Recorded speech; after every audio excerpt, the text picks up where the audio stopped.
be that savvy with calling these phone lines again and again. Who's going to help them? Well, I think a couple of things going to help. One line, the online booking system. So some of those that have maybe grandchildren or parents that can help those, or children that can help those grandparents get those bookings online. Also our healthcare workers, and that will hopefully take the demand off of the call center. When they call the call center, those are some of the assistance that we would like to help them with, is if there is somebody that has challenges technology-wise, that we can help them book those appointments. How many people are working the call center? I don't have that exact number. I believe, again, without a specific number, but we are working on that. Again, I don't think we're necessarily limited by the number of people. It's more about the phone lines and how we can build that capacity. But when this website booking system's ready, that should be able to be accessed by tonight, or just... Again, it depends on when we can get it online. We're still trying to work all those kinks so that when it goes through, the worst thing we could do is put it out there, people book an appointment and somehow it gets lost. We definitely don't want that. So we're doing the test on that now, and we're hoping that we can get that out in the next day or two. And Chief Powers, I want to bring you into the mix. JFRD is going to be on the front lines with giving out these vaccines as a force multiplier, right? That's exactly right. So the health department reached out to us, and of course Mayor Curry was very supportive of us getting out there and helping get this community vaccinated. And the intent is to, like Heather said, is to get the community in here and get them vaccinated, encourage them to come get that vaccination. It's very important. It's the only way we're going to get through this pandemic and get it over with.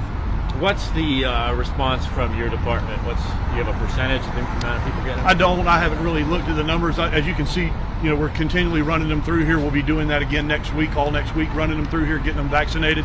We have a lot of folks that that have been working since March on this pandemic, and a lot of them are getting tired, have taken some vacation time during the holidays, so we're going to have to continue to run those numbers through here to get them all an opportunity to be vaccinated. But at the end of the day, as JFRD always does, these men and women love serving this community, and they're very excited about helping getting this over with in our city. Anything else to add on your behalf? I want to ask you about logistics, because you've got one center right now, the Prime Osborne.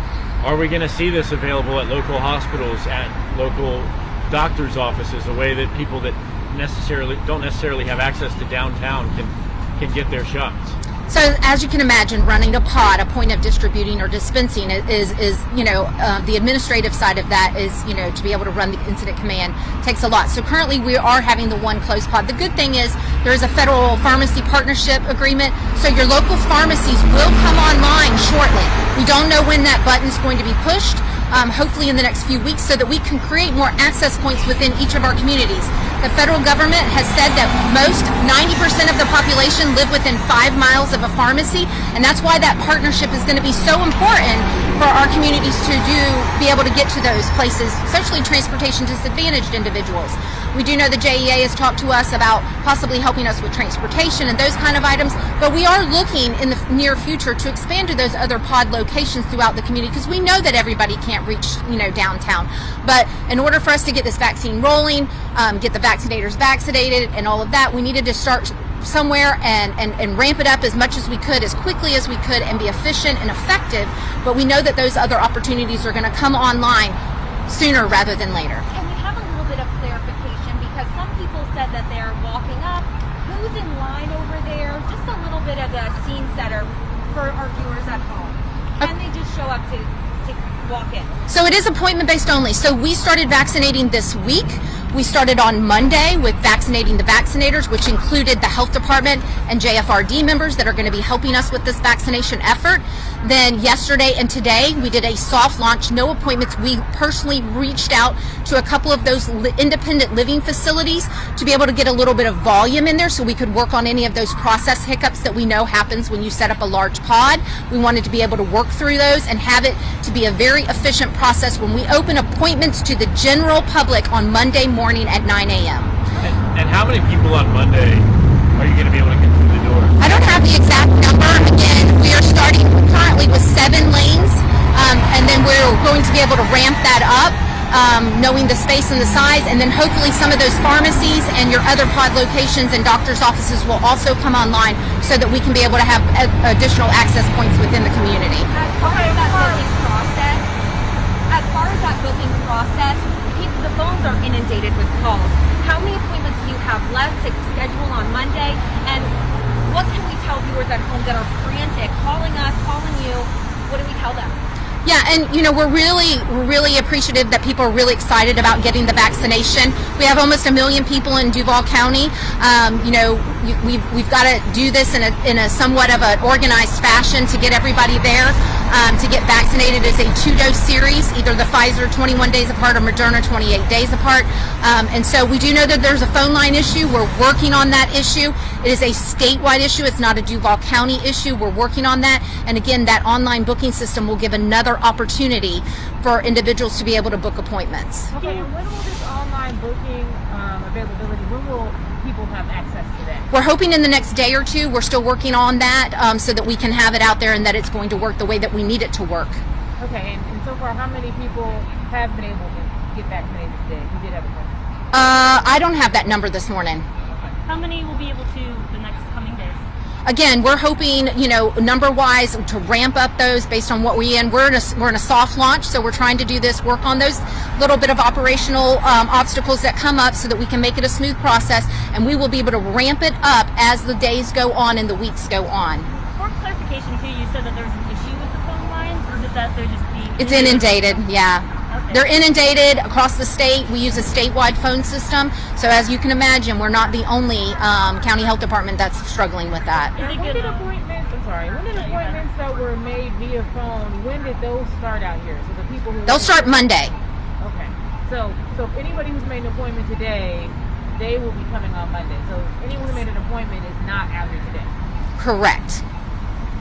Why then are people being told if they don't have an appointment that they must be turned away if they need an appointment? So today was only for those individual facilities that we reached out to in order to do a soft launch to get a little bit of volume and we could work through some of those operational challenges. Again, the big launch is Monday. We wanted to be able to work on these processes so that it can be as efficient and smooth as it can be when individuals start coming in. Okay. So when JSO was turning people away saying that they needed an appointment, it was probably for next week then? Correct. Yes, ma'am. Kind of confused. JEA, the public utility, told their people to come down here between 9 and 3 to get a vaccine. So they dutifully came down here and they were turned around. Can you explain how the public utility was misinformed about when they should send their people down here for vaccine? I'll have to look into that. I don't know that information. Chief, are firefighters giving out the vaccines today? They are. They're actually part of that. They are. Okay. And would there be any kind of plan to do it at fire stations? From the start of this, the health department reached out to us and asked us for assistance with vaccinators. We are really serving at the pleasure of the health department. They are the lead agency in this, and as we start to ramp this up, more plans and more facilities will come online. I don't know what that looks like. That's really the health department's choice. And again, I think the question looks at, logistically, we have to look at that monitoring period that's so very important under the emergency use authorization.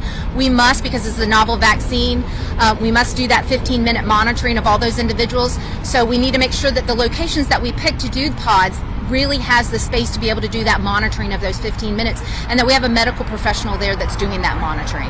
Do you have security concerns with, obviously, a wanted vaccine and a lot of people frustrated after 10 months of going through this pandemic? Security is always part of our plans when we do pods. It's always been part of our plans. JSO is on board. The Mayor Curry's been very supportive in making sure that we get the resources that we need. And so we do have plans related to the security. And Chief, the trucks that are heading out with the vaccinations, where are they? Those are actually on-duty companies that are coming down, getting vaccinated, and then they're just returning back to their normal territories and the fire stations.